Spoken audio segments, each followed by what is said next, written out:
Welcome to our YouTube channel Nisha education. आज की इस वीडियो में हम क्लास 10th का चैप्टर 3 स्टार्ट कर रहे हैं, जिसका नाम है दो चर वाले रैखिक समीकरण युग्म।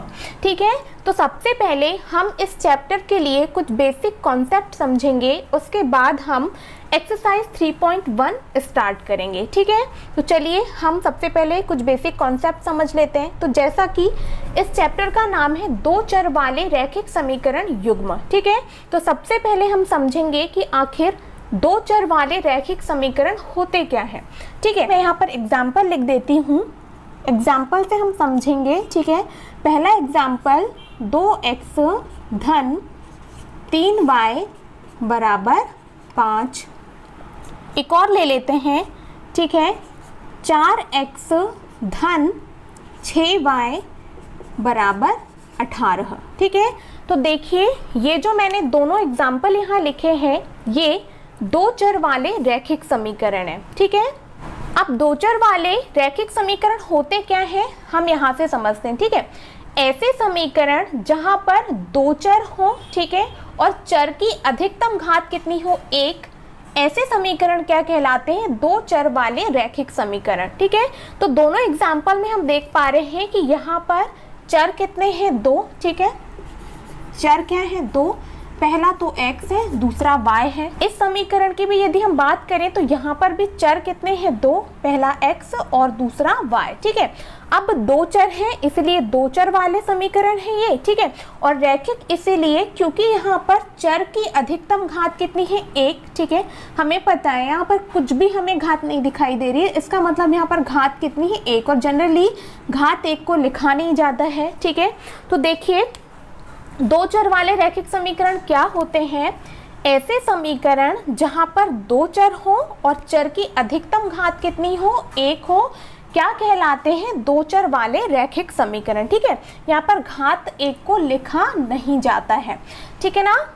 अब देखिए यदि हम दो चर वाले रैखिक समीकरण के व्यापक रूप की बात करें तो इसका व्यापक रूप होता है ax धन by धन c बराबर 0। ठीक है, जहां पर a, b और c जो है क्या होती है, वास्तविक संख्याएं होती है। ठीक है, a, b और c बराबर क्या होती हैं, वास्तविक संख्याएं होती हैं ये।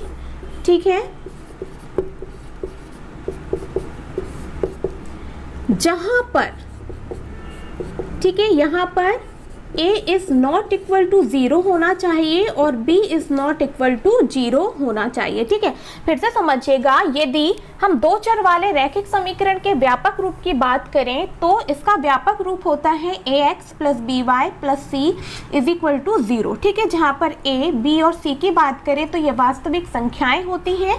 ठीक है, और यहाँ पर कंडीशन क्या होनी चाहिए कि a is not equal to 0, मतलब a का मान 0 के बराबर नहीं होना चाहिए, साथ ही साथ b का मान भी 0 के बराबर नहीं होना चाहिए। ठीक है, ऐसा क्यों, यदि यहाँ पर a का मान 0 हुआ तो फिर ये पूरी टर्म क्या हो जाएगी, 0, तो यहाँ पर बचेगा क्या, by धन c। ठीक है, तो यहाँ पर by धन c की यदि हम बात करें तो ये तो एक चर वाला रैखिक समीकरण हो गया। ठीक है, और हम बात किसकी कर रहे हैं, दो चर वाले रैखिक समीकरण की। ठीक है, सेम चीज यदि यहाँ पर b का मान 0 हो जाएगा तो ये पूरी टर्म क्या हो जाएगी, 0। ठीक है, तो बचेगा क्या यहाँ पर, ax धन c बराबर 0, तो ये भी क्या हो जाएगा, एक चर वाला रैखिक समीकरण। ठीक है, इसीलिए यहाँ पर क्या नहीं होना चाहिए, a का मान और b का मान 0 नहीं होना चाहिए। ठीक है, तो आई होप दो चर वाले रैखिक समीकरण क्या होते हैं और इसका व्यापक रूप क्या होता है आप लोगों को बहुत अच्छे से समझ में आया होगा। ठीक है, मैं आप लोगों को फिर से बता देती हूँ कि दो चर वाले रैखिक समीकरण क्या होते हैं। ठीक है, ऐसे समीकरण जहां पर चर कितने होने चाहिए, 2। ठीक है, और चर की अधिकतम घात कितनी होनी चाहिए, 1, क्या कहलाते हैं, दो चर वाले रैखिक समीकरण कहलाते हैं। ठीक है, अब हम बात कर लेते हैं दो चर वाले रैखिक समीकरण युग्म की। ठीक है, तो जैसा कि हमें पता है युग्म का मतलब क्या होता है, जोड़ा। ठीक है, या मैं कह दूं इंग्लिश में पेयर। ठीक है, युग्म का मतलब क्या होता है, जोड़ा या पेयर, मतलब दो समीकरण। ठीक है, जब हम किन्हीं भी दो समीकरणों को हल करते हैं तो ये क्या कहलाता है, युग्म। ठीक है, ये क्या कहलाएगा, युग्म। यदि हम दो समीकरण जो कि दो चर वाले रैखिक समीकरण हो उनको हल करें तो ये क्या कहलाएगा, दो चर वाले रैखिक समीकरण युग्म। ठीक है, कुल मिला के यदि हम दो समीकरणों को हल करते हैं तो ये क्या कहलाएगा, पूरा दो चर वाले रैखिक समीकरण युग्म। ठीक है, तो बहुत ही आसान था जो कि चैप्टर में हमें दे रखा था, दो चर वाले रैखिक समीकरण युग्म। इसको हमने बहुत ही आसानी से समझा। आई होप आपको ये सारी बातें बहुत अच्छे से समझ में आई होंगी। ठीक है, अब देखिए हम 3.1 में क्वेश्चन कैसे सॉल्व करेंगे उसका मैं आप लोगों को एक एग्जाम्पल यहाँ पर बता देती हूँ। तो देखिए मैंने यहाँ पर एक एग्जाम्पल लिखा हुआ है। ठीक है, कि हमें एक्सरसाइज 3.1 में कैसे क्वेश्चन सॉल्व करने हैं। ठीक है, तो एग्जाम्पल है, रोमिला एक स्टेशनरी की दुकान में गई और 9 रुपए में 2 पेंसिल तथा 3 रबड़ खरीदी। उसकी सहेली सोनाली ने रोमिला के पास नई तरह की पेंसिल और रबड़ देखी और उसने भी 18 रुपए में उसी तरह की 4 पेंसिल और रबड़ खरीदी। इस स्थिति को बीजगणितीय तथा ग्राफीय रूपों में व्यक्त कीजिए।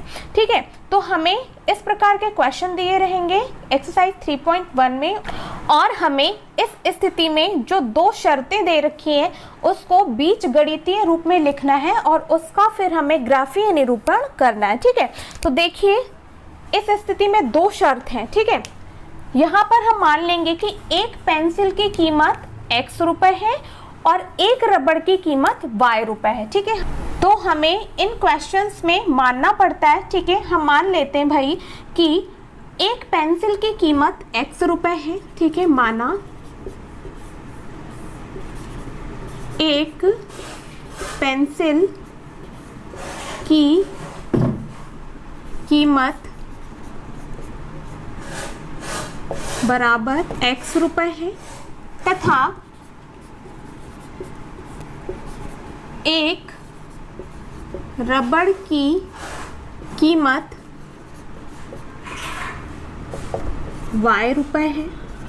ठीक है, अब देखिए क्वेश्चन में पहली शर्त के अनुसार 2 पेंसिल तथा 3 रबड़ की कीमत कितनी है, टोटल 9 रुपए। ठीक है, तो हमने क्या माना हुआ है, एक पेंसिल की कीमत कितनी है, x रुपए। ठीक है, तो यहाँ पर 2 में हम क्या करेंगे, x का गुणा कर देंगे धन, तथा एक रबड़ की कीमत हमने कितना माना हुआ है, y रुपए। तो यहाँ पर टोटल कितने रबड़ है, 3 रबड़ है। ठीक है, तो धन यहाँ पर क्या हो जाएगा 3y और दोनों की कीमत कितनी है 9 रुपए, तो बराबर क्या हो जाएगा 9।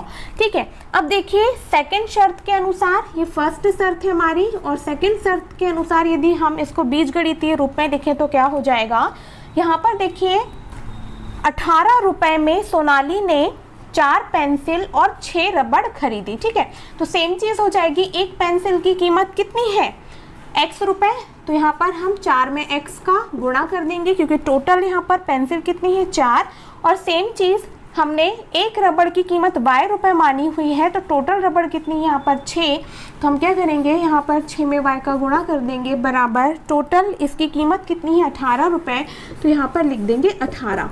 ठीक है, तो देखिए बहुत ही आसानी से जो क्वेश्चन हमें दिए हुए रहेंगे हम उसे क्वेश्चन की शर्तानुसार क्या करेंगे, बीजगणितीय रूप में लिख लेंगे। ठीक है, और फिर हम इसको ग्राफीय रूप में व्यक्त करेंगे। ठीक है, तो वो तो मैं आप लोगों को एक्सरसाइज में ही बताऊंगी। ठीक है, तो हमने क्या सीखा भाई कि हमें जो क्वेश्चन दिया रहेगा, ठीक है, उसे हमें बीजगणितीय रूप में इस तरह से लिख लेना है। ठीक है, और उसको हमें ग्राफीय रूप में व्यक्त करना है। ठीक है, तो इस प्रकार हमें दो चर वाले रैखिक समीकरण युग्म को हल करना है। ठीक है, बहुत ही ज़्यादा आसान क्वेश्चन रहेंगे 3.1 के। ठीक है, जैसे ही हम 3.1 स्टार्ट करेंगे आप लोगों को बहुत अच्छे से समझ में आ जाएगा। ठीक है, तो आई होप ये वीडियो आप लोगों को बहुत पसंद आई होगी। ठीक है, यदि वीडियो पसंद आई है तो वीडियो को लाइक और शेयर करना बिल्कुल भी ना भूलें। ठीक है, और यदि मेरे चैनल पर नए हैं तो चैनल को सब्सक्राइब करके बेल आइकन को प्रेस कर लें। मिलते हैं नेक्स्ट वीडियो में। Thank you.